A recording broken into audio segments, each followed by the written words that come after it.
जय Jagannath. Hello friends, welcome to my channel. आज ये वीडियो आम +3 third semester VSC paper Indian constitution आम क्लास करवा यूनिट 3 रहा आमर यूनिट 3 रो लॉन्ग क्वेश्चन डिस्कशन करवा। यूनिट 3 रो लॉन्ग क्वेश्चन पार्ट 1 क्वेश्चन।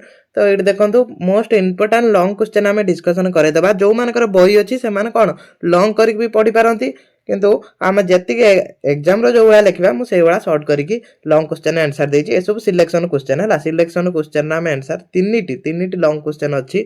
तो मोस्ट इंपोर्टेंट क्वेश्चन ये क्वेश्चन आसो एग्जाम तो आपण मैंने भल भाव पढ़ु। यहाँ हूँ यूनिट 3 रो पूर्व वीडियो आम 1 मार्किया 2 मार्किया 5 मार्किया डिस्कसन कर जो मैंने से वीडियो देखी ना जाकि देखिए प्लेलिस्ट विजिट करूँ टे तलू तलू जी से प्लेलिस्ट मिल जाव। प्लेलिस्ट इंडियन कॉन्स्टिट्यूशन प्लेलिस्ट आप सब जगह वीडियो पाइपर। ये प्रथम प्रश्न अच्छी इंपोर्टेंट प्रश्न, लोकसभा गठन कार्य शक्ति भूमिका विषय आलोचना कर। लोकसभा गठन केमी हुए तार कार्य शक्ति और भूमिका लिखा। भारतीय संसद होउची देशर सर्वोच्च निर्वाचन विधान मंडल। यह दुईटी सदन थिबा द्विसदन व्यवस्था। एटा कौन भारतटा होउची गोटे द्विसदन व्यवस्था। एटी केंद्र सरकार रुहे, राज्य सरकार रुहे। सेथिरे लोकसभा को निम्न सदन किंबा गृह लोक प्रतिनिधि बोली कह जाए। लोकसभा को निम्न सदन कह जाए। राज्यसभा को कौ सदन कह जाए? उच्च सदन। मन रखिए, लोकसभा को निम्न सदन कह जाए, राज्यसभा को उच्च सदन कह जाए। लोकसभा को सबुठार गुरुत्वपूर्ण सदन मध्य कह जाए, कारण यह मध्य भारत जनतांकर सूर्य स्पर्श मत माने कौन ना जनता माने से जो लोकसभा प्रतिनिधि को कौन करती, जनता माने सीधा सड़क भाव में निर्वाचित करती। जो एमपी मान को आम भोट दौरान है, एमपी मान को आम भोट दौरान आम कौन कर सीधा सड़क भोट दौरान। तो सही एमपी माने होती लोकसभार जड़े जड़े सदस्य। आकांक्षा और आवश्यक उपस्थापित हुए। ये कौन आमर आकांक्षा आमर आवश्यकता, आम जो प्रतिनिधि की आम आवश्यक करती भोट देकी जययुक्त कर कौ मान को जो लोकसभार सदस्य मान जो माने एमपी। तापरे लोकसभा गठन, लोकसभा किमिति गठित हुए देखो। लोकसभा 552 जन सदस्य अच्छा आम लोकसभार। से सब कौन ना राज्य गुड़ी करू 530 जन प्रतिनिधित्व करती। से भाया केंद्र शासित अंचल 20 जन और राष्ट्रपति कौन करती ना 2 जन को राष्ट्रपति निर्वाचित करती। एंकर कार्यकाल केते? एंकर कार्यकाल होची 5 वर्ष। लोकसभार सदस्य माने प्रति 5 वर्ष पर निर्वाचित हुए। जो 5 वर्ष पूर्व से कौन पुणी गोटे इलेक्शन हम। इलेक्शन पर आप जहाँ को भोट देवे से ही जययुक्त होगी कौन करेंगे ना सदस्य भाव में लोकसभार सदस्य भाव में अंशग्रहण करेंगे। जदि देशर जरूरीकालीन परिस्थिति हुए तेज यही समय सीमा वृद्धि कर जरूरीकालीन धर युद्ध चली कि कौन जरूरीकालीन परिस्थिति पड़ी तो सेठारे कौन हम टे विलंब हो पारे। तापर लोकसभा अध्यक्ष, लोकसभार अध्यक्ष, लोकसभा अध्यक्ष यही सदनर सचालन प्रधान। सचालन प्रधान माने कौन ना मुख्य। से विधानीय प्रणाली को नियंत्रण करती और आलोचना श्रृंखला पालन निश्चित करती। से आलोचना करती आउ ता सहित श्रृंखला पालन करती। से निरपेक्ष और अपक्षपातिता रहिबा आवश्यक। से निरपेक्ष रुहती है।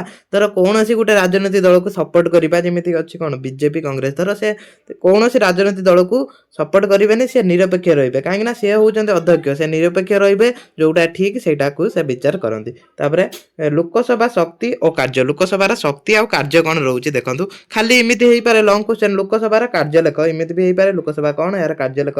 लोकसभा आईन निर्माण प्रमुख सदन। विधानसभा कार्य, लोकसभार प्रथम कार्य कौन विधानसभा से कार्य करता है। लोकसभा आईन निर्माण प्रमुख सदन। लोकसभा कौन करे आईन को निर्माण करता है। कौन से बिल लोकसभा उपस्थापन हुई 2 सदन रे पारित होगा पर राष्ट्रपति सम्मति रे आईन हुए। एटा प्रथम कौन हम लोकसभा एटा उपस्थापित हम जो बिल हम से उपस्थापित हम सेटा जदि पार है 2टी सदन रे कौन हम पार हम लोकसभा विधानसभा जदि और राज्यसभा भी अच्छी यदि पार है ताहने कौन हम सेटा राष्ट्रपति सम्मति रे आईन हुए। राष्ट्रपति भी सेटा स्वीकृति दियंती। धन बिल बेले लोकसभा उपस्थापित हुए।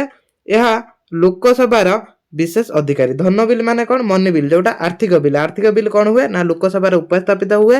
यह लोकसभा विशेष अधिकार। एटा लोकसभा ताको उपस्थापित करके कौन कार्यकारी करता सेटा पास करता है। प्रथम लोकसभा कार्य कौन देखिले विधानीय कार्य गला। तापर कार्यपालिका उपरे नियंत्रण। से कार्यपालिका उपरे मध्य नियंत्रण करता है। लोकसभा सरकार ଦାୟ ବାନ୍ଧକ କରେ। ପ୍ରଶ୍ନକାଳ, ଅସନ୍ତୋଷ ପ୍ରସ୍ତାବ, ଅବିଶ୍ୱାସ ପ୍ରସ୍ତାବ, ଆଲୋଚନା ଏହା ମାଧ୍ୟମରେ ସରକାରଙ୍କୁ ନିୟନ୍ତ୍ରଣ କରିଥାଏ। ଲୋକସଭା କ'ଣ କରେ ନା ସମସ୍ତ ପ୍ରଶ୍ନ ପଚାରେ। ପ୍ରଶ୍ନ କ'ଣ, ଧର ଶାସନ ଠିକ୍ ଚାଲୁଛି କି ନାହିଁ ସେ ବିଷୟରେ କ'ଣ କରେ ପ୍ରଶ୍ନ ପଚାରେ, ଆଲୋଚନା ମଧ୍ୟ କରିଥାଏ। ସେ କ'ଣ କରିଥାଏ ନା ସରକାର ନିଜର ମନମୁଖୀ କାର୍ଯ୍ୟ ଚଳେଇ ପାରନ୍ତିନି, ଯାହାଦ୍ୱାରା ସେମାନେ ମଧ୍ୟ ସରକାରଙ୍କୁ ବିରୋଧ ମଧ୍ୟ କରିପାରିବେ।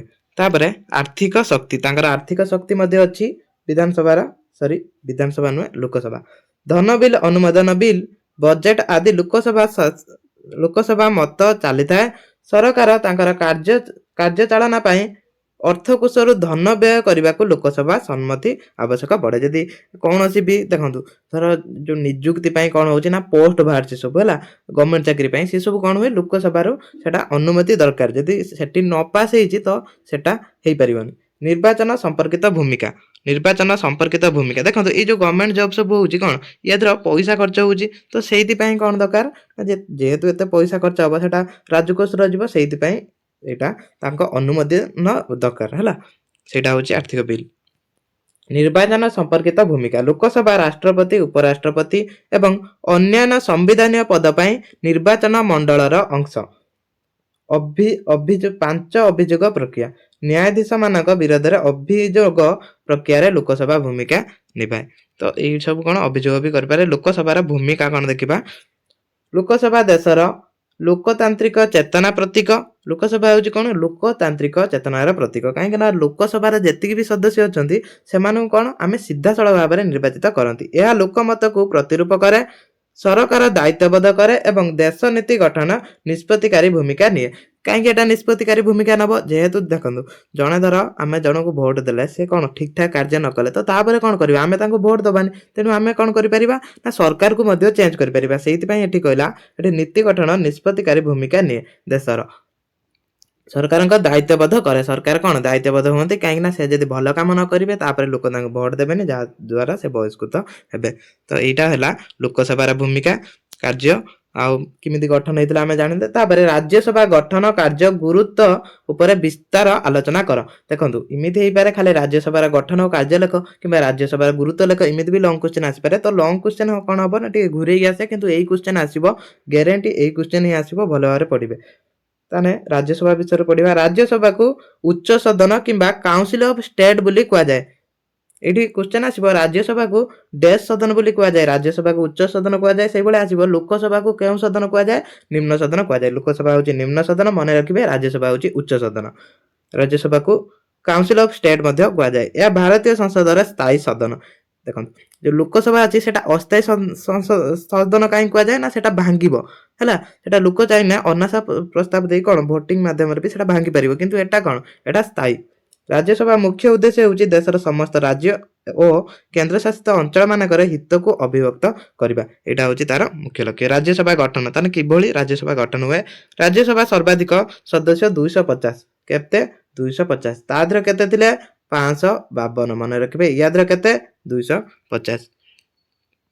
ତାହେଲେ 238ଟି ରାଜ୍ୟ ଓ କେନ୍ଦ୍ରଶାସିତ ଅଞ୍ଚଳମାନଙ୍କର ପ୍ରତିନିଧିତ୍ୱ କରନ୍ତି। ତା ସହିତ 12ଟି ରାଷ୍ଟ୍ରପତି ଦ୍ୱାରା ନିଯୁକ୍ତି, ଯେମିତିକି କଳା, ବିଜ୍ଞାନ, ସାହିତ୍ୟ, ସମାଜସେବା ପ୍ରଭାବଶାଳୀ, ସେଟା ରାଷ୍ଟ୍ରପତି ନିର୍ବାଚିତ କରନ୍ତି। ରାଜ୍ୟସଭା ଏକ ସ୍ଥାୟୀ ସଦନ, ଏହା କେବେ ବି ଭଙ୍ଗ ହୁଏ ନାହିଁ। ରାଜ୍ୟସଭାଟା କେବେ ଭଙ୍ଗ ହୁଏନି।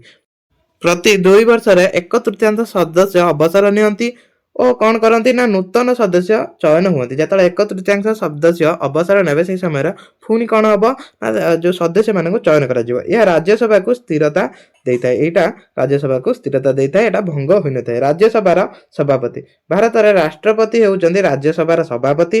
ସେ ସଦନକୁ ସଞ୍ଚାଳନ କରନ୍ତି, ମାନେ କ'ଣ ପରିଚାଳନା କରନ୍ତି ଓ ଶୃଙ୍ଖଳା ପାଳନ କରନ୍ତି। ସେ ରାଜ୍ୟସଭାରେ କ'ଣ କରନ୍ତି, ରାଜ୍ୟସଭା ଗୃହରେ ଶୃଙ୍ଖଳାକୁ ପାଳନ କରନ୍ତି। ରାଜ୍ୟସଭାର କାର୍ଯ୍ୟ ଓ ଶକ୍ତି, କ'ଣ କ'ଣ କାର୍ଯ୍ୟ ରହିଛି ବା ତାର ଶକ୍ତି କ'ଣ ରହିଛି ଆମେ ଦେଖିବା। ବିଧାନୀୟ କାର୍ଯ୍ୟ କ'ଣ ରହିଛି, ସାଧାରଣ ବିଲ୍ ମାନେ 2 ସଦନରେ ପାରିତ ହେବା ଆବଶ୍ୟକ। ଯେଉଁ ସାଧାରଣ ବିଲ୍ ସବୁ ହେଉଛି ସେଟା 2 ସଦନରେ କ'ଣ ହବ ପାରି ହବ। ଉଚ୍ଚ ସଦନ ଆଉ ନିମ୍ନ ସଦନ ହେଲା, ଯୋଉଟାକି ଲୋକସଭା ରାଜ୍ୟସଭାରେ ପାରିତ ହେବ, ସେଇଟା ହେଉଛି ତାଙ୍କର କାର୍ଯ୍ୟ। ରାଜ୍ୟସଭା ବିଲ୍କୁ ଖାରଜ କରିପାରେ, ସୁଧାରଣ ପ୍ରସ୍ତାବ ଦେଇପାରେ, ଆଲୋଚନା କରିପାରେ। ସେଇ ଯେଉଁ ବିଲ୍କୁ କ'ଣ ମାନେ ଖାରଜ କରିପାରିବ, ତା ସହିତ ସେଇ ବିଲ୍ରୁ କିଛି ସୁଧାରି ପାରିବ ଆଉ ଆଲୋଚନା ମଧ୍ୟ କରିପାରିବ। ତାପରେ ଧନ ବିଲ୍ ପ୍ରତି सीमित शक्ति धन बिल प्रति मध्य तार किछि सीमित शक्ति अछि सेटा कोन बा शक्ति बा सेटा होछि मध्य तार कार्य धन बिल राज्यसभार शक्ति सीमित याकू 14 दिन मध्य रे प्रतिक्रिया देबाकू पड़े नहले बिल स्वतः पारित हुए होइताय हला तापर प्रशासनिक और नियंत्रण शक्ति कौन राज्यसभा सरकार को प्रश्न पचारे चर्चा करें रिपोर्ट चाहिए ये सब करें विशेष शक्ति कौन रोचे जदि देशर हित दरकार हुए तेबे राज्यसभा 2/3 मतरे पास करी कौन से स्टेट लिस्ट विषय को यूनियन लिस्ट को नहीं पारे ये सब थिला तार कार्य तापर जातीय गुरुत्व भूमिका मध्य तार अछि राज्यसभा राज्य मानक हित सुरक्षा करे बिल मानक गभीर तथ्यानुष्ठान स्थानीय भाव में अध्ययन करिताए और विधान प्रक्रिया को संतुलन करे ये सब तार थिला तार गुरुत्व कौन रही देशर फेडराल संचालन सुरक्षा करे लोकसभार तोरा मंडल को संतुलित करबा तापर विशेष आईन मानक गभीर विश्लेषण करबा नीति और प्रशासन सुदृढ़ मूल्यांकन करबा ये सब थिला तार कार्य तापर तृतीय क्वेश्चन जोटा इंपोर्टेंट क्वेश्चन रहिबो एटा आसी पारे एटा प्राय तो 5 मार्किया आसीबो एटा 5 मार्किया क्वेश्चन आसीबार बहुत चांस अछि लोकसभा और राज्यसभा तुलनात्मक अध्ययन कर उभय सदनर गुरुत्व और संसदीय व्यवस्था सेमानक भूमिका विषय रे आलोचना कर तो एटा आसी पारे मोस्ट इंपोर्टेंट क्वेश्चन रहिबो तो एटा भलो भाबरे पढिबे एटा तुलना करा जायछि एठी खाली तुलना करा हैछि एटा देखंतु एक प्रथम तुलना करिवे देखंतु लोकसभा होछि कोन कुआ जाय उच्च सदन और राज्यसभा कोन कुआ जाय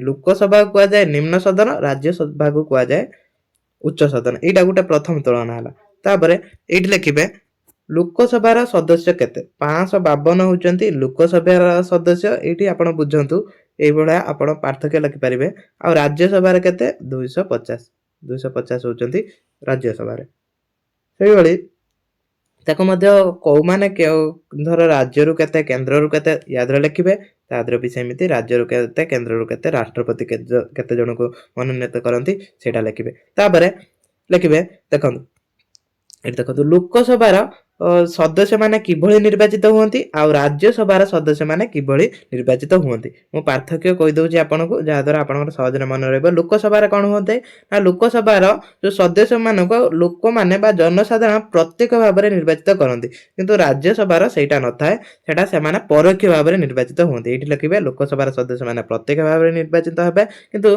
राज्यसभार जो सदस्य होचंती से परोक्ष भाबरे निर्वाचित हेबे एठी लोकसभाटा होची एक अस्थायी सदन एटा भंग हुए किंतु राज्यसभाटा एक स्थायी सदन राज्यसभा केबे भंग हुएनी देखंतु केते पार्थक्य आछी तापरे एठी आउरी मध्ये आपण लिखि परिबे एठी कोन हुए एठी बिल तो एठी पास हुए सेठी भी पास हुए एठी देखंतु एठी भी तुलना करा जायछि एठी तुलना करा जायछि ये तुलना को आपण लिखि पारे नचेत मु जोटा कहूची सेटा मन रखिबे जहा द्वारा आपण बहुत सहज हो लिखिया पई हला एटा मु खाली क्वेश्चन बनेछि किंतु आपनकर बहिर लॉन्ग करिक देइथिबो तो बहिर लॉन्ग करिक लिखंतु किछि कथा नै बहिर लॉन्ग करिक लिखंतु एई बडा क्वेश्चन आसीबो तो वीडियो को हमें एट रखिबा नेक्स्ट वीडियो हमें यूनिट 4 क्लास करिबा यूनिट 4 नेक्स्ट वीडियो हमें क्लास करिबा समस्त रेगुलर क्लास करंतु लाइक कमेंट नियति करंतु चैनल को सब्सक्राइब करंतु तो वीडियो को एट रखिबा जय जगन्नाथ।